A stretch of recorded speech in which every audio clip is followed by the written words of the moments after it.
جنتی ہونے کا فیصلہ کر دیا جاتا ہے، لیکن دو لوگوں کے بارے میں فیصلے کو روک دیا جاتا ہے، اور وہ دو وہ ہوتے ہیں جن کا آپس میں اختلاف ہوتا ہے، یہاں تک کہ اللہ تعالیٰ فرماتے کہ انہیں چھوڑے رکھو یہاں تک کہ یہ صلح کر لیں۔ تو معلوم ہوا اختلافات یہ بہت بری چیز ہے، اور کیوں حدیث پاک میں اس کو افضل ترین بتایا گیا؟ اس کی وجہ یہ ہے کہ جن دو میں آپس میں اختلاف ہوتا ہے یہ ایک دوسرے کے بارے میں ہمیشہ یہ کوشش کرتے ہیں کہ ایک دوسرے کو نقصان پہنچائیں، ایک دوسرے پر الزام لگائیں، ایک دوسرے کی غیبتیں کریں، ایک دوسرے کا برا چاہیں۔ اسی کو حدیث میں فرمایا کہ وَفَسَادُ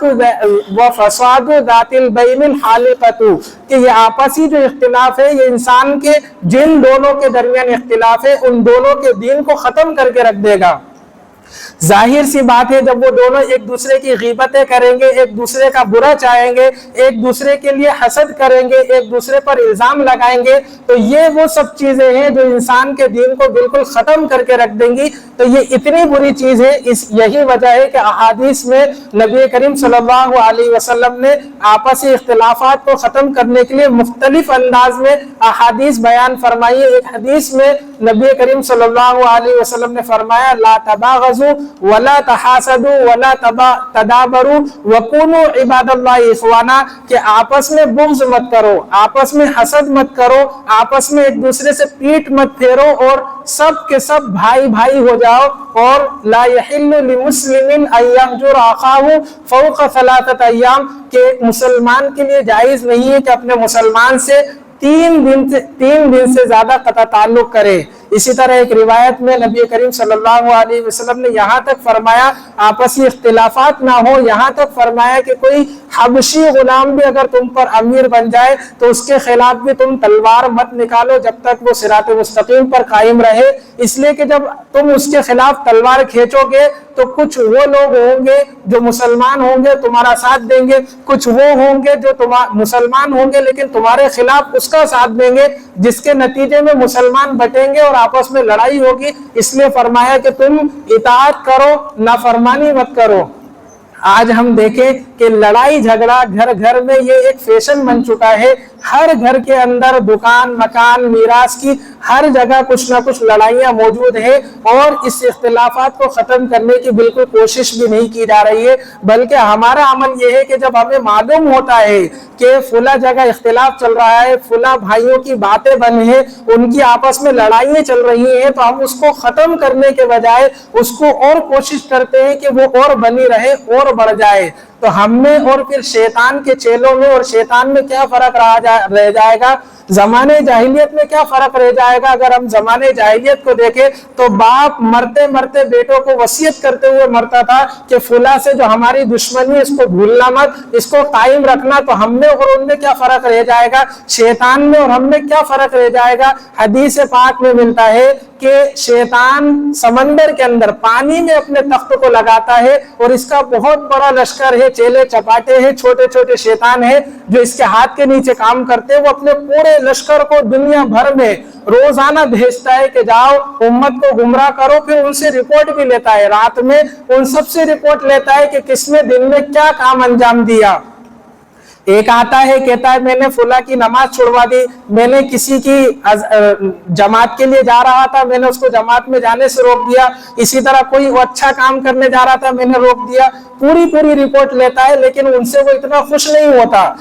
یہاں تک کہ ایک شیطان آتا ہے اور آ کر کہتا ہے کہ 2 میاں بیوی آپس میں خوشحال زندگی گزار رہے تھے، میں نے ان دونوں کے درمیان اختلاف ڈالا، اور اتنا اختلاف ڈالا کہ ان دونوں میں جدائیگی ہو گئی۔ جب وہ یہ بات سنتا ہے تو اتنا خوش ہوتا ہے کہ اسے اٹھا کر اپنے کندھے پر بٹھا لیتا ہے اور کہتا ہے کہ یہ میرا حقیقی جانشین ہے۔ اب جو لوگ اختلافات کو ختم نہیں کرتے بلکہ اختلافات کو بڑھاتے ہیں اور پیٹرول کا کام کرتے ہیں اور ڈیزل کا کام کرتے ہیں لڑائی کے اندر، انہیں دیکھ لینا چاہیے کہ وہ اور شیطان میں کتنا فرق رہے گا، کچھ فرق نہیں رہے گا۔ یہاں تک کہ ہم اگر حدیثوں کا جائزہ لیں تو آپسی اختلافات کو ختم کرنے کے لیے جھوٹ بولنے کی اجازت ہے، گول جھوٹ، جسے توریہ کہا جاتا ہے حدیث میں، کہ جو جھوٹ بھی نہ ہو اور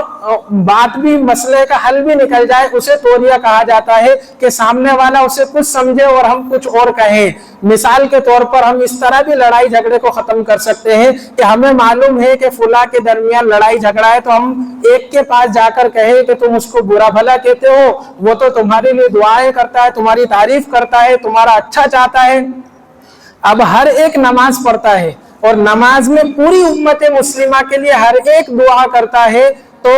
جھوٹ بھی نہیں ہوا کہ ہم نے جو کہا تمہارے لیے دعا کرتا ہے وہ پوری امت مسلمہ کے لیے دعا کر رہا ہے، اس میں اس کے لیے بھی دعا ہو گئی اور جھوٹ بھی نہیں ہوا۔ اور اس سے کیا ہوگا، سامنے والا نرم ہو جائے گا کہ فلاں میرے لیے دعا کر رہا ہے اور میرا اچھا چاہ رہا ہے اور میں اس کے لیے برائی لے کر بیٹھا ہوں، تو اس سے کیا ہوگا، آپسی اختلاف ختم ہوگا۔ بعض علماء نے تو سری جھوٹ بولنے کی بھی اجازت دی ہے کہ اگر آپسی اختلافات، لڑائی جھگڑے، رنجش کو ختم کرنے کے لیے اگر سری جھوٹ بولنا پڑے تو سری جھوٹ بولنے کی بھی اجازت ہے۔ اب ہم دیکھیے کہ ہم کیا کرتے ہیں، ہم آپسی اختلافات کو ختم کرنے والے ہوتے ہیں یا نہیں؟ اور آپسی اختلافات کو ختم کرنے والا جو عمل یہ اتنی اہمیت والا ہے کہ نبی کریم صلی اللہ علیہ وسلم نے اس کی اہمیت کے پیش نظر ایک مرتبہ امامت کے فریضہ چھوٹا ہے آپ کا۔ جب تک آپ مدینہ طیبہ میں رہے ہیں آپ نے، نبی کریم صلی اللہ علیہ وسلم نے صحابہ اکرام کو جماعت سے نماز پڑھائی ہے، امامت کی ہے، لیکن ایک مرتبہ ایسا ہوا کہ آپ امامت کے لیے، امام بننے کے لیے غالباً عصر کی نماز تھی، آپ موجود نہیں تھے، جماعت کا وقت ہو گیا، صحابہ اکرام نے مشورہ کیا اور حضرت عبد الرحمن بن عوف نے نماز پڑھائی ہے، نبی کریم صلی اللہ علیہ وسلم بعد میں آ کر شریک ہوئے ہیں۔ جب تاخیر کی وجہ پتہ چلی تو وجہ معلوم کی تو پتہ چلا کہ نبی کریم صلی اللہ علیہ وسلم کو پتہ چلا تھا کہ دو قبیلوں کے اندر آپس میں اختلافات ہو گیا تھا، تو اس اختلافات کو ختم کرانے کے لیے نبی کریم صلی اللہ علیہ وسلم تشریف لے گئے تھے، آنے میں تاخیر ہو گئی جس کی وجہ سے امامت رہ گئی۔ اندازہ لگائیے کہ آپسی اختلافات کو ختم کرنا یہ کتنی اہمیت والا ہے۔ اب آپسی اختلافات نہ ہو اس کے لیے ہمیں کیا کرنا پڑے گا، دو چیزیں ہمیں اپنے اندر پیدا کرنی ہوں گی۔ آپسی اختلافات اگر نہیں ہوں گے، اگر ہم ان دو چیزوں کو اپنے اندر پیدا کر لیں گے، نمبر ایک تواضع، انکساری۔ تواضع کہا جاتا ہے اپنے آپ کو چھوٹا سمجھنا، حدیث پاک میں آتا ہے من تواضع للہ رفعہ اللہ، کہ جو تواضع اختیار کرتا ہے، اپنے آپ کو چھوٹا بناتا ہے، اللہ تعالیٰ اس کو بلند کرتا ہے۔ نبی کریم صلی اللہ علیہ وسلم نے ہمیشہ اپنے آپ کو بندہ مانا ہے، کوئی امتیازی شان نبی کریم صلی اللہ علیہ وسلم کی نہیں ہوا کرتی تھی، آپ سادہ پہنتے تھے، سادہ کھاتے تھے، ہر ایک سے بات کرتے تھے، یہاں تک کہ اگر کوئی نیا آتا تھا تو اسے پہچاننے میں مشکل ہوتا تھا کہ نبی کریم صلی اللہ علیہ وسلم کون ہے، اسے پوچھنا پڑتا تھا کہ حضور کون ہے۔ یہ نبی کریم صلی اللہ علیہ وسلم کی سادگی کا عالم تھا، اور یہی سادگی نبی کریم صلی اللہ علیہ وسلم سے صحابہ اکرام میں منتقل ہوئی۔ حضرت ابو بکر رضی اللہ تعالیٰ عنہ کا ایک واقعہ ملتا ہے جس سے آپ کی سادگی کا اندازہ ہوگا کہ آپ کتنے سادہ رہا کرتے تھے۔ آپ خلیفہ وقت ہیں، خلیفہ بن چکے ہیں۔ جب آپ خلیفہ بنے حضرت ابو بکر صدیق رضی اللہ تعالیٰ عنہ، تو انہوں نے اپنے علاقے میں جو بستیاں تھیں ان بستیوں میں پیغام بھیجا اور ذمہ دار لوگوں کو بستیوں سے بلایا، ہر بستی میں جو جو ذمہ دار تھا ان کو بلایا اور بلا کر فرمایا کہ مجھ پر ایک بھاری ذمہ داری آ چکی ہے، اب میں ہر بستی میں نہیں جا سکتا کہ وہاں جا کے دیکھوں کون بیوہ ہے، کون ضرورت مند ہے، کون حاجت مند ہے۔ تم اسی بستی کے رہنے والے ہو، تمہیں معلوم ہے کون ضرورت مند ہے، کون مسکین ہے، کون یتیم ہے، کون بیوہ ہے۔ تم جاؤ اور اپنی اپنی بستیوں میں سے بیواؤں، یتیموں کے نام لا کر مجھے دو۔ جب تمام بستیوں سے نام آپ کے پاس آ گئے تو آپ نے فرمایا کہ اب تم میں بستیوں میں کون ایسا ہے جو ان میں سے کچھ کی خدمت لینے کے لیے تیار ہو، کیونکہ ہر بستی میں کوئی نہ کوئی ایسا ضرور ہوگا جو کسی نہ کسی کی خدمت کرنے کے لیے تیار ہوگا، تو ایسے جو ہیں ان کے بھی نام لکھ دو تاکہ اتنی ذمہ داری مجھ سے کم ہو جائے۔ جب تمام نام آپ کے پاس آ گئے تو ایک نام ایسا تھا، بوڑھی بیوہ جو نابینا تھی، جنہیں دکھائی نہیں دیتا تھا، ان کی ذمہ داری لینے سے کوئی ذمہ داری اٹھانے کے لیے کوئی تیار نہیں ہوا، ان کی خدمت کے لیے کوئی تیار نہیں ہوا۔ تو خلیفہ وقت نے اپنے آپ کو ان کی خدمت کے لیے